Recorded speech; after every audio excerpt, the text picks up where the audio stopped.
পৃথিবীতে কেউ ছিল না, তখন একদিন আল্লাহ রব্বুল আলামিন সকল ফেরেশতাকে আরশে আজিমের কাছে সমবেত হওয়ার জন্য আদেশ করলেন। হুকুম পাওয়া মাত্র অসংখ্য ফেরেশতা নির্দিষ্ট স্থানে এসে উপস্থিত হলেন। তখন আল্লাহ রব্বুল আলামিন ফেরেশতাদেরকে লক্ষ্য করে বললেন, হে আমার ফেরেশতারা, আমি পৃথিবীতে আমার খলিফা প্রেরণ করতে চাচ্ছি। ফেরেশতারা আল্লাহ রব্বুল আলামিনের কথার মর্ম বুঝতে না পেরে এবং তার উদ্দেশ্য না জেনে সাথে সাথে বলে উঠল, হে মাবুদ, আপনি কি পৃথিবীতে আবার এমন একটি জাতিকে সৃষ্টি করতে চাচ্ছেন যারা পৃথিবীতে রক্তপাত ঘটাবে এবং অশান্তি সৃষ্টি করবে?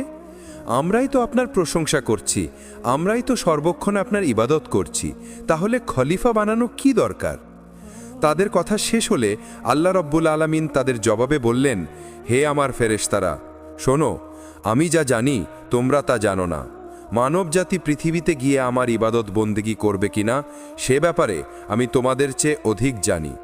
আর শুনে রাখো, আমি তোমাদের নিকট আমার এই কাজের ব্যাপারে পরামর্শ চাচ্ছি না, বরং আমি যা করতে চাচ্ছি তা তোমাদেরকে জানিয়ে রাখলাম মাত্র।